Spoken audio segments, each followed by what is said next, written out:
everyone. Today I will be showing you my apartment here in Seattle. It is technically in the city of Redmond where the Microsoft campus is located, and the apartment features one bedroom, one bathroom, about 800 square feet of interior space, hardwood flooring throughout, and a very interesting layout that I'll show you in just a second. Let's get into it.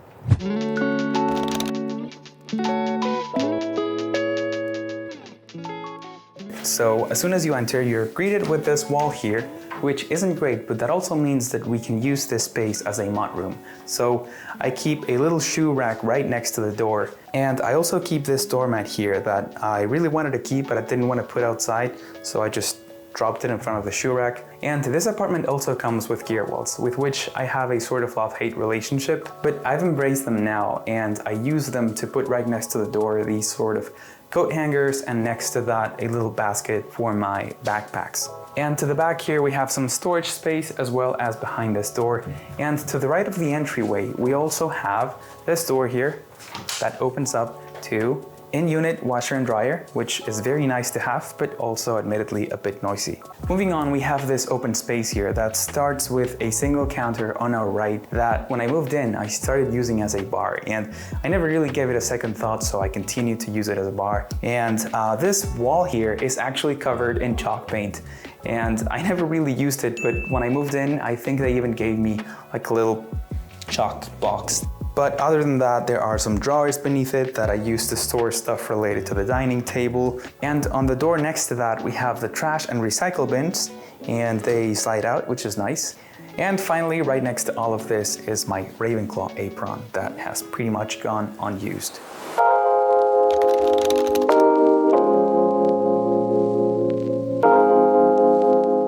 Next, we have the kitchen, and it's not huge, but it works for me. And the sink is pretty big, which is nice because for the first 2 years after I moved here, I wouldn't really use the dishwasher at all.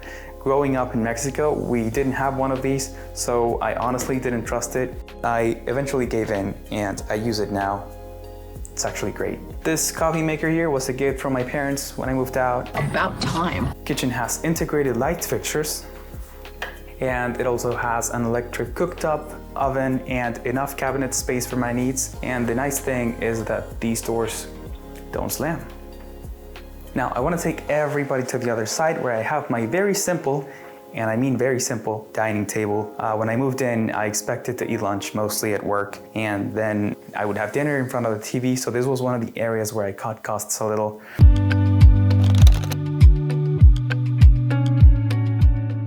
Next, we have this desk setup here. This is a fairly cheap desk from Wayfair because I didn't really expect to use it a lot when I moved in. I would spend most of my time at work and then just use this an hour or two towards the end of the day. But then after the pandemic hit, it was clear that I needed an upgrade, so I'll show you how my current desk setup looks like in just a second. I did, however, decide to keep it because at some point I needed the separation between the work I was doing for my regular software engineering job and the stuff I did for personal reasons. And I'm really bad at it, but I love to play chess casually, so I got this chess set from Etsy a couple of months after I moved in, and it quickly became one of my favorite items in this apartment. So if you're interested, I'll leave a link to that down below. Next, we have this keyboard here, and I used to play piano as a kid, so I brought this thing with me when I moved from Mexico, thinking I would play it a lot more than I actually do, but I keep it because I find myself going back to it whenever I feel uninspired or overwhelmed, so it's very nice to have. Finally, towards the back of the apartment, we have this sort of living room area, and again, I'm no interior designer, but I tried to go for a somewhat industrial/rustic look, and I think it turned out okay. Now, if you look at this, you might think I'm like a very avid gamer, but I rarely sit down to play games anymore. Last year was an exception because I did spend quite a few hours playing Animal Crossing and Zelda on the Nintendo Switch here. But anyways, next to that we have this plant here that I got from Brett Mayer, and I absolutely love. I think it gives a lot of life to this area. And in front of me I have a coffee table that I got from Wayfair, and it didn't grow on me as much as I would have liked, and I guess I can say the same thing about the couch. It's not super comfortable, but both of these things work, so I haven't had an excuse to get rid of them. And now we have this thing right behind the couch. I don't love how it looks, but this apartment turns into a sort of studio layout through these panels. And I don't open them up quite as often, but the real value I get from them is the fact that they double up as a whiteboard. So I find myself using them a lot when I struggle with basic math.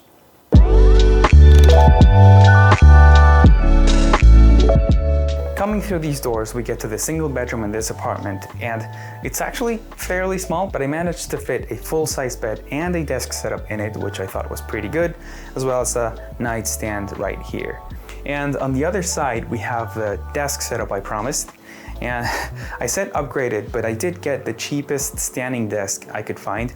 And this, I think, was around $200 from FlexiSpot. And I upgraded the look a little by adding some staples like this desk mat and monitor stand from GrowMate.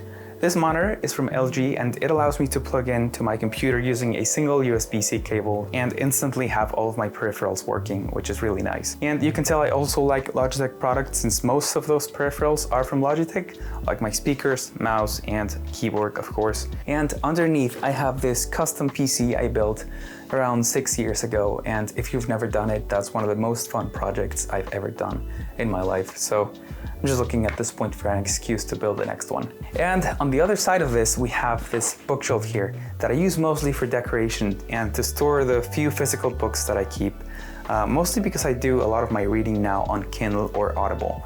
And some of the decoration items that I keep here are this Lego Batman statue that I really like, and also my single other purchase from Etsy, which is this very nice rustic lamp. Of course, this Harry Potter collection, and this plant has been with me for around 2 years now, and I've somehow managed to keep it alive.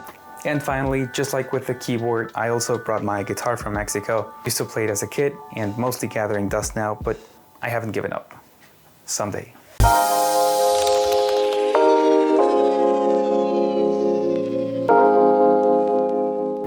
Okay, so here's where this apartment gets creative. This closet here runs parallel to the kitchen all the way to the entryway, and it connects the bathroom and the shower. And the back wall of the closet is also covered in gear wall, so the layout is fully customizable. The half closer to my bedroom I use as a sort of freeform storage area where I mounted some shelves for some of my camera gear, as well as some notebooks, office supplies, and some clothes that I use on a more regular basis. And the latter half I use for most of my clothing really, as well as some shoes. And in the middle I keep this dresser here, also from Wayfair, but this one's a bit nicer, so I really like. And since the shelves are made of metal, I was very easily able to install some battery-powered light fixtures, which look somewhat nice. And I'm gonna take everybody to the right side where we have the bathroom. It's a very simple bathroom layout. I got this organizer from Target where I keep most of my products, and on the other side I have this little tray that I use mostly for decoration, but I also keep some products in there as well. And on the back of the bathroom we have some more cabinet space as well as some shelves, and I use this mostly for medicines and some products that I don't want to be displaying. And right next to this we have the shower, about which there's not much to say, but I mounted a little shelf in there where I keep some of my products, some hangers for towels, and that's it for the closet. If we walk out these doors, we are back in the entryway of the apartment.